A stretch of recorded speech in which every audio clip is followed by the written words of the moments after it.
Okay, is that one? Yes, it is. Hello, hello, hello, all. It's me. It is Shadowmane, and yeah, things are a bit different for me.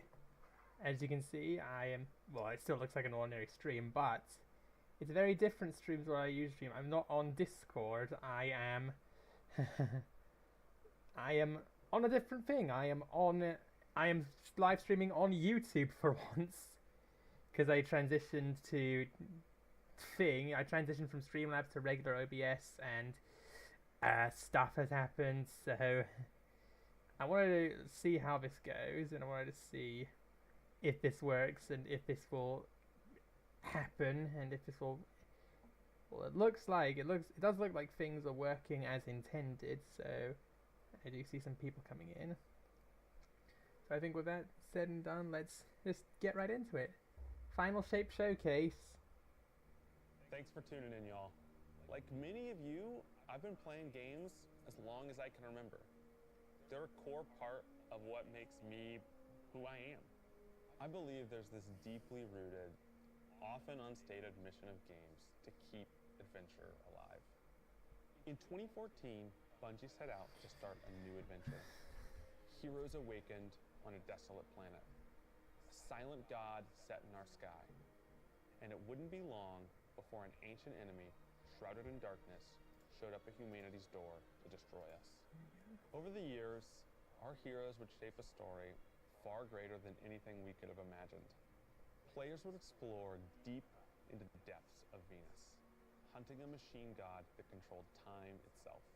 They'd invent ways to combine their mythic weaponry and their paracausal abilities to stand alone against monsters that took others an entire elite squad. They'd race alongside their friends far into the early morning into halls of an ancient city where only a select few emerged victorious at dawn, clutching the heart of a dragon. But most importantly, they'd bring their friends and their family into this world and together meet new faces on this adventure who would become lifelong companions. Now, together, we approach the final shape. We're about to embark on the last expedition of Destiny's first saga. So let's be clear about the stakes. In the final shape, you will go inside the Traveler. The journey will be difficult.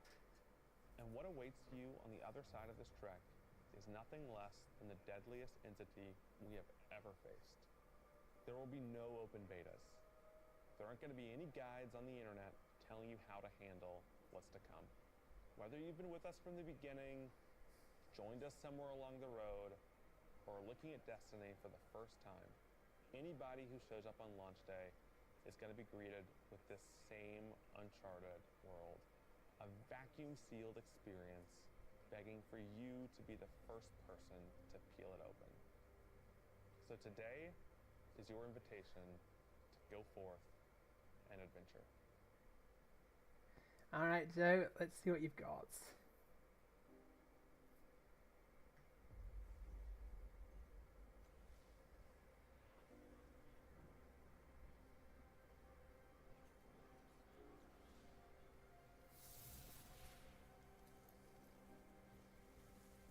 After all these years,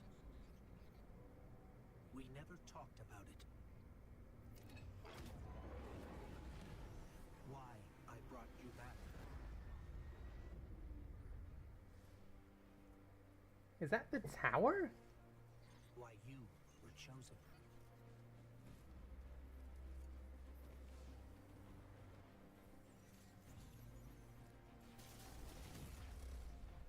Is that the vault? The truth is, I didn't know then. I love the It was Gallahorn. just a feeling.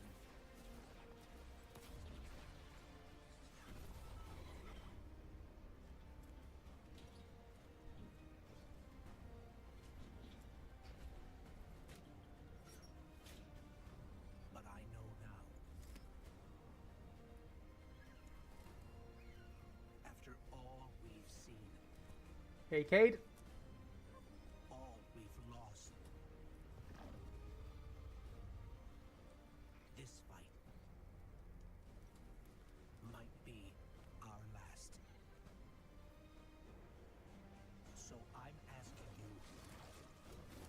Whoa. One last time Is that Tormentors with supers?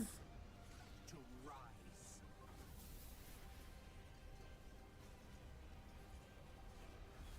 I'm gonna boost the music a bit because it's a bit quiet. A little bit. There it is. Final shape with a launch date.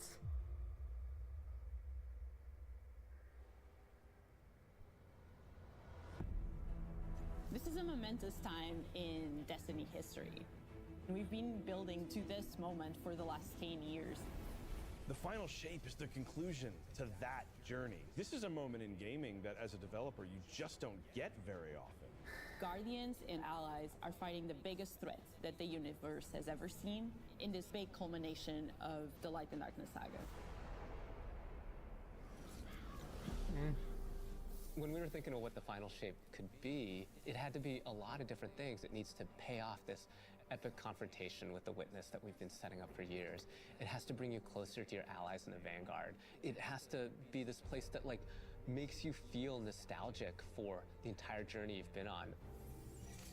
When we were resurrected by Ghost at the very beginning of this story, we didn't know why, but it was for this. The Traveler is asking us for help, and it's our responsibility to protect every living thing in the universe from what the Witness intends to do. When we first start the final shape, we are finally able to go through the portal that the Witness opened in the Traveler at the end of Lightfall. Inside is the Pale Heart of the Traveler. That is the stage for our showdown with the Witness. The Witness has the darkness. It has always had a connection to it. The Pale Heart of the Traveler is what it's trying to use to gain connection to the light. So with both, it can enact its final shape. The Witness looks around and sees a lack of purpose, no meaning. It wants to fix all that. So it's trying to put the universe into this frozen Hello, perfection Lucas. where everything's just Nice to see exactly you. how it thinks it's supposed to be. That is the final shape. If we're going to defeat the Witness, it's going to take everyone. Failure is not an option. We're gonna need the Vanguard, all of our allies, and all the Guardians to rally together and be brave in the face of Oblivion. Like, how many are you In the talking final about shape, here? We're going to answer questions at the grandest scale. But what I find really interesting is that it's also a very personal journey where we deepen our relationships with these characters that we've known for so long. Zavala, Ikora, our Ghost, get to reconnect with Cayde 6. So, like, while there's this great conflict and everything going on around us and stakes of just unimaginable heights, it's still at the end a story told around campfires by a bunch of companions who have been fighting together for hundreds of years.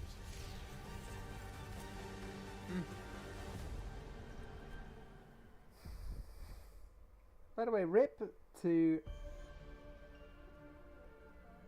In the final shape, we're going through the portal that the Witness has opened up to confront it and stop the final shape.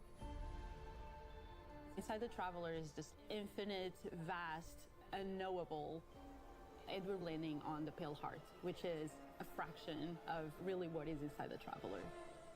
That's just a fraction? The Pale Heart is weird.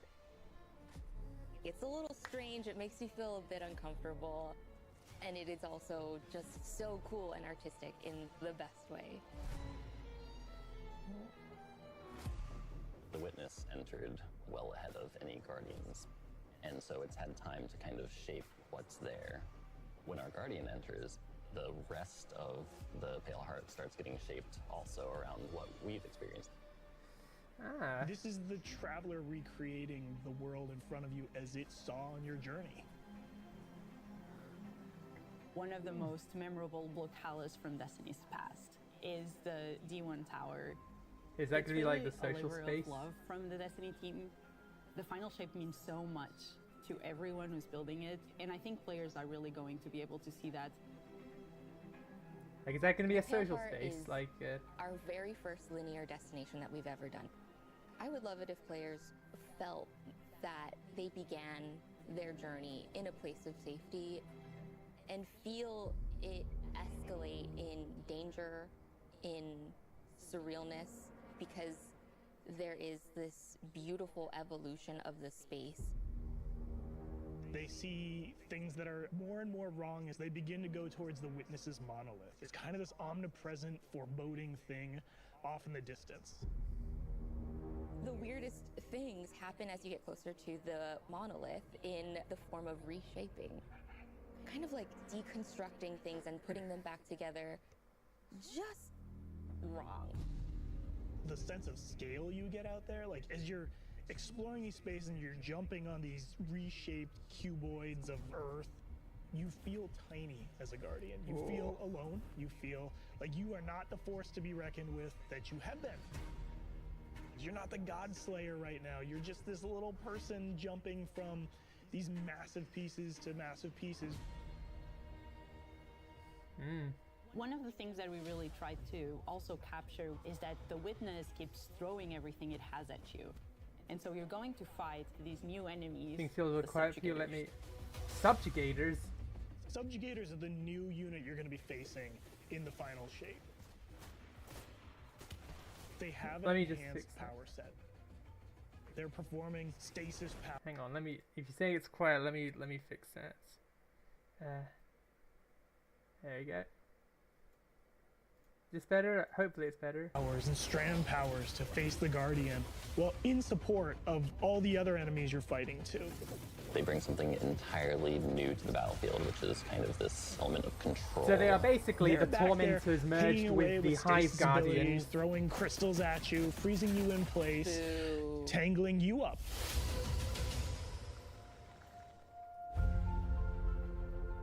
We're focusing you on the campaign and only the campaign. It's the most important thing in the universe at that moment. You have to stop the final shape from happening. And for that, we do need the help with our allies. And so we're going to make sure that the core Vanguard team gets back together. Zavala and Ikora and Cade. The campaign is just the start of the Pale Heart. After you've reached the monolith and finished the campaign, we open up the entire destination. And so the entire Pale Heart is going to react to you and what you are doing. Ah, so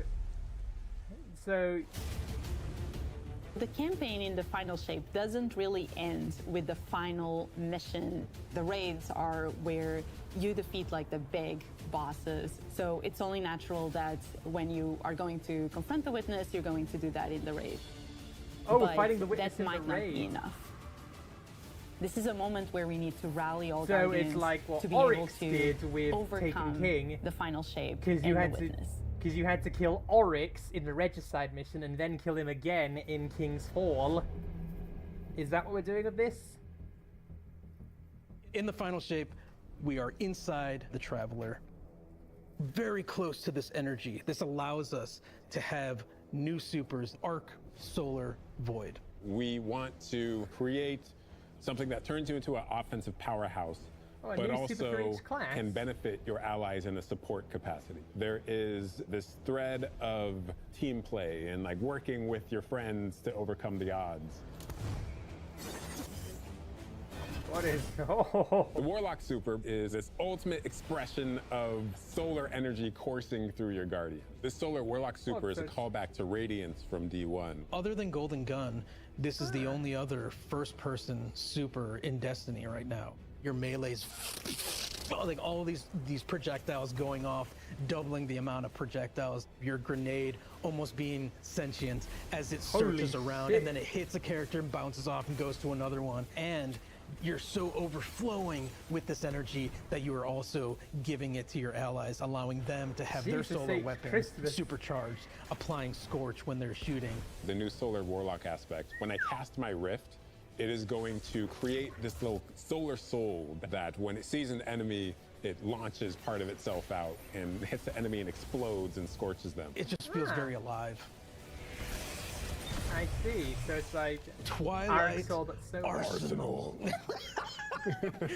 It's a layered super. This is the only ranged one-off offensive super for Titans in the game. The Titan jumps up into the air, summons this giant void axe, throws it, summons another one, throws it, summons another one, looks at a different group of enemies, throws it. And when these axes fly through the air, they stick into the ground or an enemy, do their void gravity thing where they suck a bunch of energy and enemies in and then explode. But that doesn't destroy the axe. The axe sticks around, and you and your allies can go and pick up that axe and start wailing on enemies with it. This super is insane to me. The Void Titan aspect, I press and hold my grenade button to consume my grenade and turn it into the shield. The more damage it takes, the more it charges up, and then I can release that, and it creates this blast that deals massive damage. Oh, that is going to be stupid in Crucible. The Hunter Arc super. Arc is all about finding the shortest distance between 2 points. The Hunter kind of rears back, takes this knife, and throws it across the world, and then is able to blink to its position, do the slash that just decimates anyone nearby. One really great thing about that is not just you do it once, but you're able to do it 3 times, along with devastating attacks each time you do it. The Hunter has an aspect. We take our staff, we twirl it in the air, which propels us upward. It creates this burst, which amplifies you and any allies near you. It almost makes it feel like you're playing a fighting game, right? Like these combos that you're chaining together to do these different moves. It like takes that sandbox to the next level. The more aspects we have, the more capable we are to do that. It feels like you're like riding the lightning, you know? Like that instantaneous, like... That was good, but I think it's more like... They're such a bunch of nerds, aren't they? Still, this looks nutty as hell. Like, look at Weapons this. team has been working on all sorts of goodness. We've got exotics, we've got legendaries, we've got perks. We're always cooking up stuff. We're always playing with stuff that we think is like really interesting or taking inspiration. We have Tessellation, which is this exotic pyramid fusion rifle. It has the really intriguing property of adapting your Guardian's current damage type. This will be the first time that you can run a weapon that can adapt to be strand or stasis in the energy slot. So you'll be able to run an entirely strand or entirely stasis loadout. Tessellation has the additional property that you can special reload to reshape your grenade and suck it into the weapon, and then fire out a super destructive single projectile. It's a really special weapon. What's the one specific exotic that I can make that's like really zany that you would like right now? It's like a fusion rifle. What if Golden Gun was a sniper rifle? What if you could harness the might of the Traveler? You know, we had a moment where we saw that Traveler Beam cutscene. I know people on Weapons went, I kind of want that. You're like, that is incredibly dope. So we've got this opportunity to bring back these iconic Destiny 1 weapons, but really turn it into something that feels unique in Destiny 2. We have to bring Khvostov into the fold. The Red Death exotic pulse rifle. And Dragon's Breath. Burn the world, burn it all. In the final shape, we have new weapon subfamilies coming, broadening what existing weapons can be. Yeah, really, there's the like bordering on exotic functionality. So, for heavy example, we've got cannon. a rocket pistol sidearm subfamily. We always liked the special ammo sidearms. This fires tiny, slow-moving rockets. They hit very hard, do a bit of AoE damage. They have a mixture of regular weapon and rocket launcher stats. We're also doing a new support weapon subfamily. The support frame auto rifle is a type of legendary auto rifle. It'll let you switch seamlessly from firing at enemies to healing your allies. Oh my goodness. I'm really excited Lumina to as an auto bring it rifle? to dungeons and keep my team alive, honestly. The weapons team is always coming up with new ideas. We've got a ton of new cool stuff coming over the next few years, and some new and really wild ideas, which we're pretty excited about. Come on, take a load off. We've got a lot to cover. This place is only big enough for one dashing hero type, and that's me, so... I'm back! Hey, you two, give me a sec. I was magnificent. You were, Kate. This is great. Anyone want a hug? Get your rock off my map. Worst case scenario, you die. But who knows? Maybe you won't.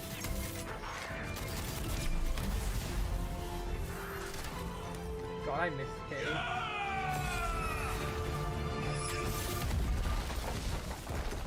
Well, better get back to it.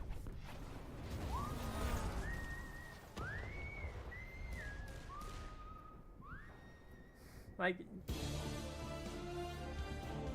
In this moment where we're driving to the end of the Light and Darkness saga, it's great to see Hey, Cade it's a like return to this theme world song. at this moment with all this change about to culminate with this confrontation with the long-standing enemy, the Witness. Cade is the quintessential hunter. His presence casts such a long shadow over the story of Destiny, whether it was when he was alive or when he was dead. What Cade goes through in this journey, how he serves as a catalyst for the other characters, the events that are uncovered to have brought him back. This is how the story had to end. There was no end to the Light and Darkness saga that didn't have Cade here alongside his friends to finish the job. Once we started digging into the nature of the Pale Heart, I think that crystallized Cade's role as a guide. Cade is Virgil, and he's our guide through this other place. Cade is the one who is the most appropriate person to be the guide, because that's his job. That's always been his job. It just feels so natural for Nathan to be back in the booth. It felt amazing to just see him slip back into the role, like, without missing a beat. Right, instantly. Yeah. In the flesh, or metal, as it were. Cade's the glue that's always held Zavala and Ikora together. Having him back puts them in a position of questioning where they've been and what they've done without him. You think about the journey that Zavala's been on and how he's been taken down this dark path, and you think about the weight that's been on Ikora, having to hold the Vanguard together, having Cade's voice of levity and brightness that he brings to that group, I think is going to be great for them. Well, at least we have each other. We want people to take away that sense of reunion and that idea of like the gang being back together for this moment. I'm here now. Wherever the hell here is. Yeah, I theorized that the Pale Heart was more like an afterlife sort of deal, like kind of place where the dead get reincarnated, like after their final death.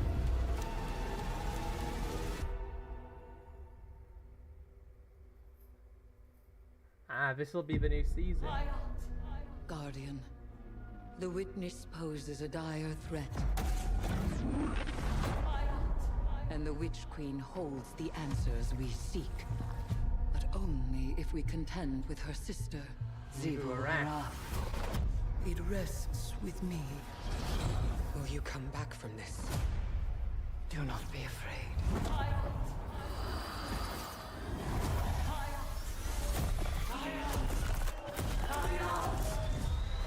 Whoa! Bring me your tithes. Jesus! You now wield Hive magic and have entwined it with your light. Assault the Spire, Guardian. God damn! And open the way to our tithes. What is that? Whoa, are we shooting a hive gun? Let them We're- know fear. The death of whispers, and they do whisper. Fight in my name, Guardian. Every opponent you defeat strengthens me. Oh my goodness. What in the nine halibuts is this? Rises for your brutal tributes.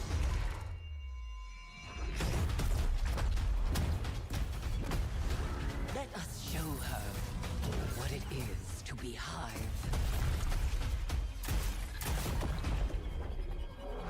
You have found the horn of battle! You are deserving of the greatest death I can bestow. Was that Xivu Arath or was that like Zulmak? It kind of looked like a Zulmak with the way it was fighting. The Season of the Witch is our opportunity as players. We've been annihilating and breaking Hive spells, and now we finally get to cast them. At the end of Season of the Deep, we learn that Savathun has the key to getting into the portal that we need to go into. That means we have to go find Imaru, her ghost. Imaru's like, not so fast. We've got a bigger problem first, and that bigger problem's name is Xivu Arath. If we fight her, she only gets stronger. Eris has an idea. It's a really good It's a wild-ass idea, yeah. She determines, like, well, the best way to fight fire is with fire. We are channeling all of that energy that we're creating by going through, by eliminating enemies, and we're tithing to our friend Eris. Bring me your tithes. What does that mean for the characters and the player to kind of like be like Savathun? And that's where we went down the path of having Hive Heiress. We want to extend that magical fantasy into the player then. That ability to have overwhelming magical power, that risk and reward into So we can all become of our activities Hive and systems freely? experiences. And so that's what led us to come up with things like Deck of Whispers. Oh, Deck of Whispers. It's this magical deck of cards that creates amazing synergies with your buildcraft meta and with buffs and the activities. And they can then choose these cards at will, whichever ones they want, and then that really leans into Holy the build shit. crafting. You actually are getting I love that they're cards you using can the then use major to and place minor on the battlefield arcana and for change the way you inspiration play. for this. Like, I'm such a sucker wow. for deck building. Like being able to like bring that element into Destiny gameplay has just been like, oh, chess. Yeah, oh, it's really super fun.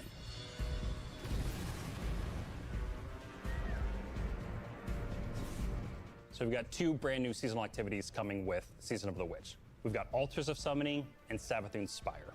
Savathun's Spire is our new 3-player offensive. You're doing a lot more with the Lucent Hive magic, but it's got a high amount of combatant density. So It's got Savathun's Spire additional is like the random deep encounters that you dive, can and come the first across. thing is like the Witch's Spire itself, Savathun's Spire, was salvage like a mission from reliquary last for all season. these different magical experiments as she was learning the light. You're there in order to learn as much as you can in order to become a master spellcaster, right? To become like Savathun. The Altar of Summonings activity is really exciting because you can spend like 20 minutes in it or you can spend 2 hours in it. It's a 3-player experience that you can hop in and hop out of. As you're going through this activity, you're filling the tithing bucket. As that tithing bucket is filled up, you'll get progressively more rewards. And then finally at the end, it'll cash out and you'll get a whole mess of rewards. We really wanted to make sure that there was a home for any exotic mission content coming in seasons after the year has And that's passed. where the And so rotator we comes developed what in. we're calling the exotic mission rotator. Right away, we're getting Presage, Vox Obscura, and Operation Seraph Shield. This is some of the most fun Great content the missions, team by has the way. making. It's some of the content More the fans missions and coming players of next Destiny love year. the most. The most exciting thing, outside of just the missions themselves, is that I every think time we that's put a gonna be mission the inside of that thing rotator, for the exotic that comes alongside of wicked it will become implements. craftable. And oh yeah, they get craftable now. With Season of the Witch, we have a brand new Vex lo-fi PvP map coming. It's really exciting. It's got a bunch of really tight gameplay experiences. We wanted to make sure that we focused the combat a little bit more. Oh yeah, they got a With the lot new of Vex flags network saying map, this was the only we really map wanted coming, to make sure so we they hit this, decided like, to hey, make more you're maps. shoulder to shoulder more often. There's not as much deep sight lines that you're interacting with, and a lot of the flow of the map is actually built around this like kind of central pillar of the Vex network that you're orienting around. And there's also some modes coming too, right? We've got a new PvP game mode coming that's all about relics. It's about multiple relics, so it's not just one like the Scorch game mode from the past. So we've got the shield coming from Vault of Glass, we've got the spear back from Season of the Risen. And we've got the scythe from Season of the Haunted. Yeah, so you're gonna be reaping Guardians with that thing. It's a lot more tactical gameplay. It's all about running around the map, claiming these relic dispensers, and then grabbing them in order to push for victory. And then going out. I will take what I need. The words in my throat are the weapon in my fist. We were feeling pretty Hivey this season. Obviously, there's something in the air. And so when thinking about like what's a good raid reprisal that would really suit this very Hivey season, there's only one answer. It's Crota's End. That's the only other Hive raid there is in V1. I have seen what the Hive call a god.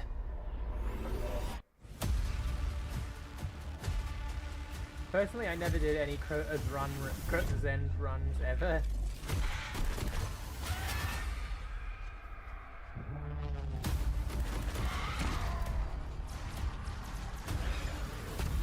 But it does look nutty. Only a true weapon of the light can stop his wrath. Oh yeah, what was the Crota's End exotic?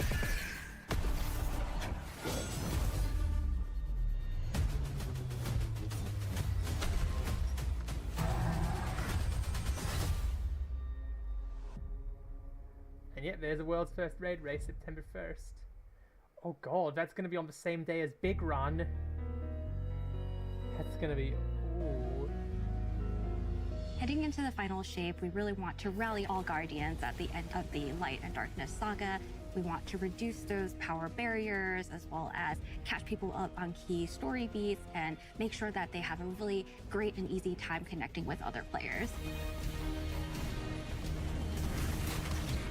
In the final shape, we're trying to find ways to make power more simple and easy to understand, and also lowering the barrier to entry. It's going to make it easier for players who have not been able to jump into game easily because they were held back by the challenges in grinding for the power levels that are required by these different activities. One of the major changes that's going to be happening starting with the final shape is there are going to be a certain number of activities that are going to be power fixed. So it doesn't matter kind of what power level you are going into it, you're always going to be able to approach it. There's still going to be tiers of difficulty that you can do, things that are just meant to be experienced a certain way. Things like Nightfall strikes that will still have power enabled, and that's where we're really going to focus the whole power climb. The raids, the contest modes that everybody loves to engage with, that experience is fundamentally going to be staying the same. I'm excited for this because I think there will be a lot more clarity for players in terms of understanding the relative difficulty of things, where they sit now in the spectrum. One way that we're trying to do that is making it easier for new players to engage with you.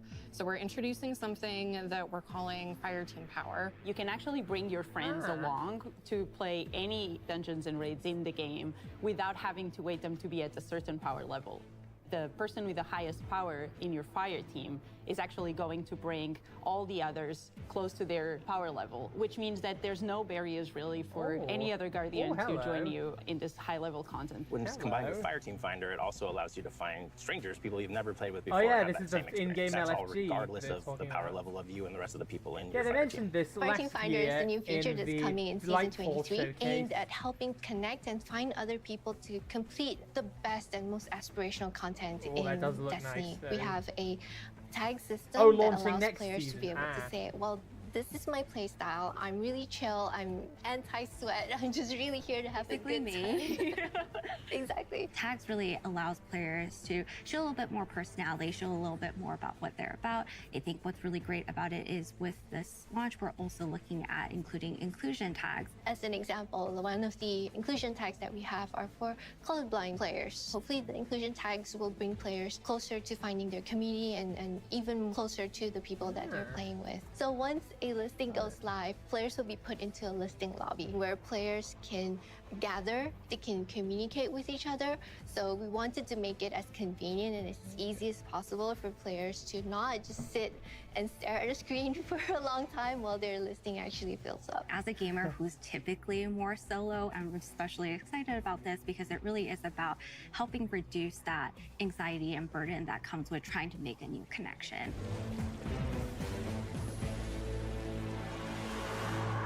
I think some pages from the Fortnite. The feature coming out today that I'm incredibly excited about is Timeline Reflections. Essentially what we have done is we've went back to previous expansions and pulled out missions that we felt really represent key narrative beats within our story. We are going to have a mission for Forsaken, a mission for Beyond Light, as well as a mission for Witch Queen. Thanks for the memories. But not for the Red War. The neat thing about these missions is they're not going to be like one-to-one for how you would experience them in the campaign. You're also going to get additional pieces of narrative fed to you to like identify like, hey, this is why it's important that this happened, and here are the people you met along the way. A really big one that's really timely for Final Shape is Cayde's Last Stand from Forsaken. This is a moment that a lot of players, new and old, are going to come back to Destiny. I think this is just the right time to introduce features that are going to allow those players to jump right in and find people to play with and enjoy this content regardless of their power level. So is it just going to be one mission, or... Because I feel like if it's one mission, then that's fine. We're reaching the end of this is 10-year like the journey. start, not the What comes ending. next? The episodes. And the new way we're going to tell stories moving forward.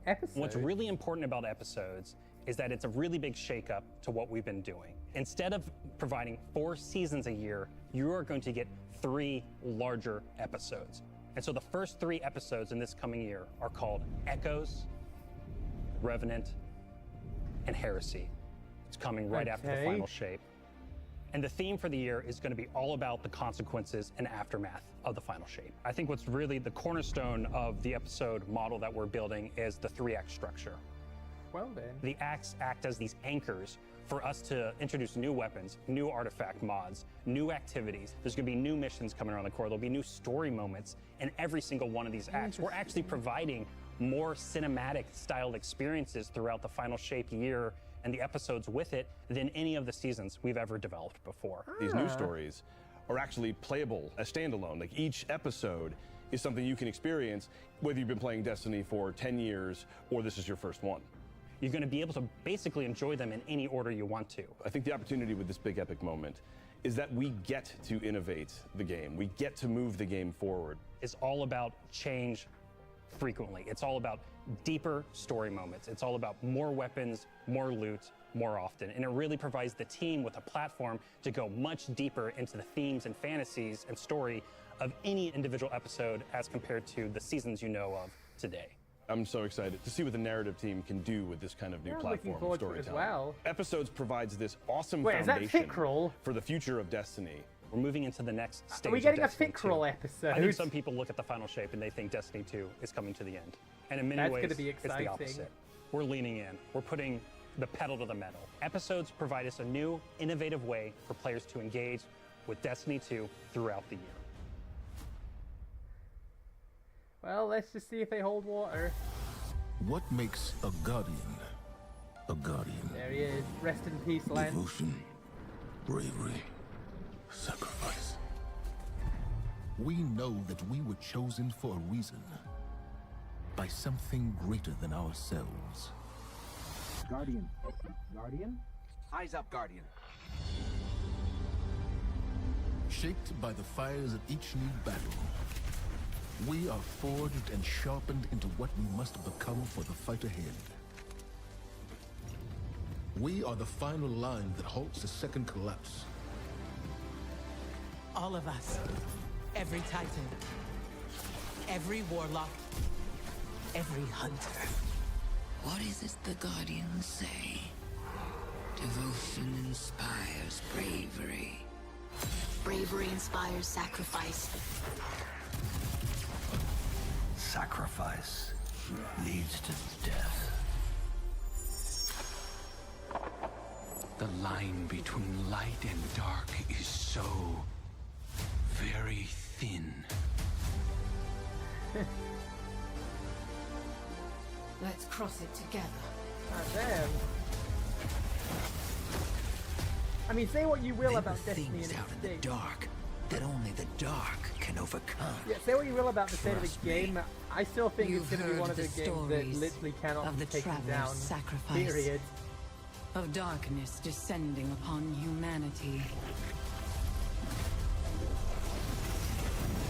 Like, you look at the gameplay, and you look at the production value of this, and you tell me that this game is bad. We have gone through so much. This time, there is no escape.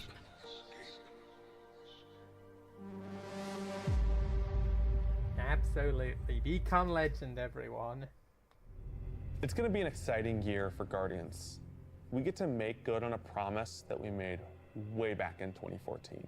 There was classic rock blasting, a fire team racing across our solar system, and at the end, a simple message: become legend. Today, you got a glimpse at how we'll be cementing your legend in this upcoming year. We're going to be heading inside the Traveler, experiencing a destination unlike anything we've ever built before. We'll face the biggest bad we've ever made, and we'll do this all alongside a streamlined progression system, allowing us to easily play with friends in any content in the game. And as the dust settles in the Final Shape, we're going to continue our legends in Echoes. It's Destiny's first episode in a new phase of storytelling for Guardians, with brand new conflicts born from the resolution of the Light and Darkness saga. These first episodes are just the beginning. But if you're chomping at the bit to see how the Light and Darkness saga is going to kick off the future of Destiny 2, we've got a ton of great content for you to jump into today.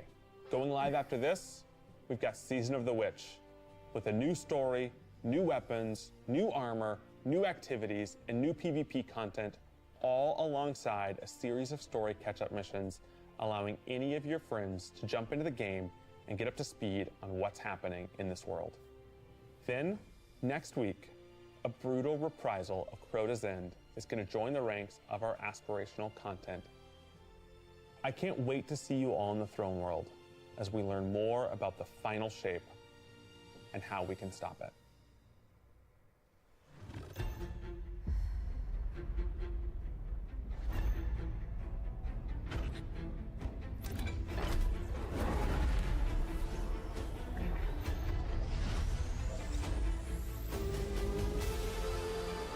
Do not be afraid. Bring me your tithes. I mean, it is nutty how far this game has come. Like what we've seen, what we're going to be seeing, Years, and what we'll be doing. all we've lost. This fight might be our last. So I'm asking you to rise. One last time.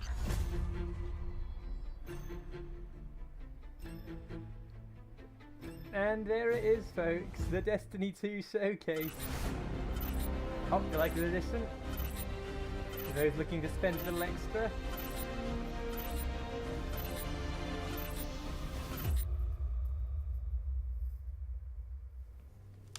When we create a collector's edition, we try and recreate items from the universe for players to enjoy outside of the game. So this year we're doing a Destiny 1 tower. We really try to work hard at thinking about 10 years of Destiny and how best to encapsulate that experience. Even as the game dev who've worked on it since day one, like I think having it be the tower is super exciting for us because it's going to kind of catalog your journey of a player from when you first started playing Destiny all the way to now. The tower, it's kind of like the beacon in which you have a place you can call home. You get the tower, and then there are actual figures of the Vanguard mentors that accompany that architectural model. And there's a lot of like hidden messages and hidden things. There's gonna be some fun surprises. We're always trying to push the envelope. And so we've been playing a lot with magnetic locks and sound effects, and lights, just sort of make this experience as Make a it more whole toyetic, really basically. special. It's sort of the perfect symbol of Destiny. I'm so excited for it. Me too.